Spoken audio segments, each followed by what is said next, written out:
Merci de vous être rejoints à nous. La multiplicité d'initiatives qu'il y a ce soir a rendu un petit peu difficile l'organisation de ce rendez-vous. Néanmoins, il a lieu, et c'est important. Certains de nos intervenants vont nous rejoindre ou ne pourront pas nous rejoindre parce que des aléas de dernière minute risquent de nous priver de leur contribution. Néanmoins, notre table ronde est suffisamment constituée et complète pour que le débat puisse s'engager. Nous avons souhaité, dans le cadre de la motion, à gauche pour gagner, ouvrir ce débat et avoir ce débat économique qui est relayé à travers les images qui sont enregistrées, pour une raison toute simple, c'est qu'il nous semble que la question économique, c'est la question de ce congrès. La question qui nous est posée, c'est de savoir si la politique qui est menée depuis 3 ans est la bonne et si elle peut nous amener en 2017 dans une situation économique, sociale et accessoirement politique et électorale satisfaisante. C'est de ça dont nous voulons débattre. Si on regarde la manière dont les choses ont évolué au cours de ces dernières années, on peut naturellement, très légitimement, avoir des interrogations. Les difficultés ont été très nombreuses. Il a été difficile de surmonter les problèmes qui nous ont été laissés par nos prédécesseurs, et en particulier par le président de la République Sarkozy, nouveau républicain.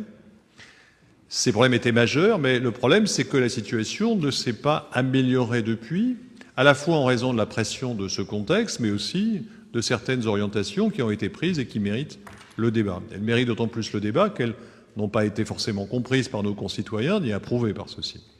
Et donc nous avons, j'allais dire, une responsabilité, un devoir politique et moral d'évoquer ces questions. Quand on regarde très vite, et vous pouvez vous reporter notamment aux travaux qui sont faits là-dessus par l'OFCE, l'impact de nos politiques budgétaires depuis 3 ans, ce qui nous pose problème, c'est que le constat qu'on peut dresser, c'est que de manière quasi systématique, les budgets qui ont été votés, je ne dis pas que nous avons voté, parce que nous n'avons pas toujours approuvé tel quel, se sont traduits par un effet récessif, de l'ordre de 0,7, 0,8, voire parfois plus d'1 point de PIB en 2012, en 2013, un peu atténué en 2014, mais néanmoins encore en 2014. Quand j'ai l'occasion de dire ça avec Marie-Noëlle à mes collègues sénateurs, ils sont un peu dubitatifs, mais la réalité est là.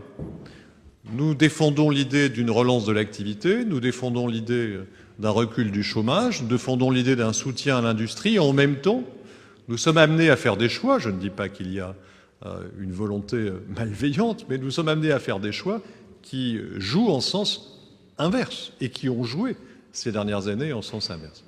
Alors la situation va évoluer peut-être de manière plus satisfaisante dans les prochaines semaines, ce sera un élément de la discussion, mais on voit bien, sous l'effet de la baisse à la fois du prix du pétrole et de la situation de l'euro, la désappréciation de l'euro, mais on voit aussi la faiblesse de ce processus, sa fragilité.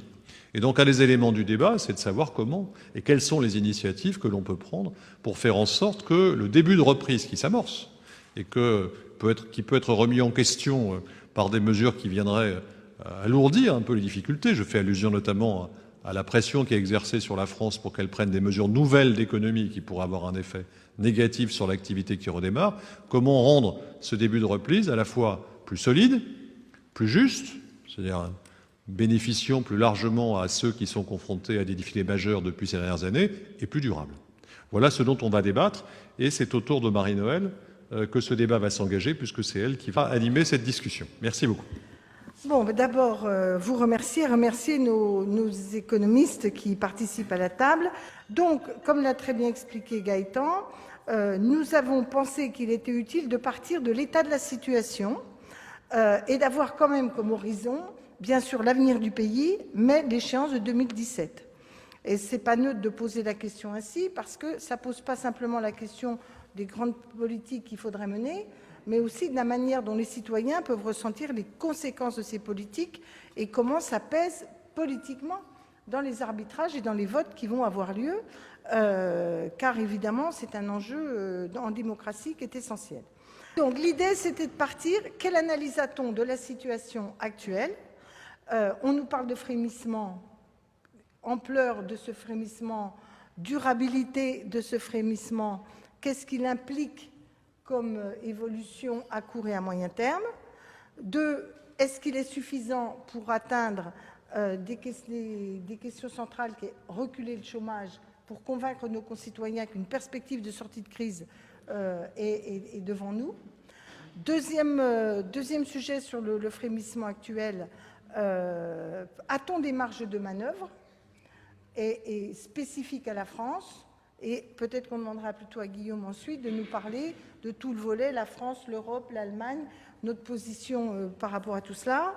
On demandera à notre collègue Sophie Tasquet, qui est syndicaliste à Force ouvrière, qu'on remercie 1000 fois d'être parmi nous, de nous donner le regard des syndicats, des organisations syndicales sur les enjeux de la période, sur le terrain économique, évidemment en lien avec le terrain social.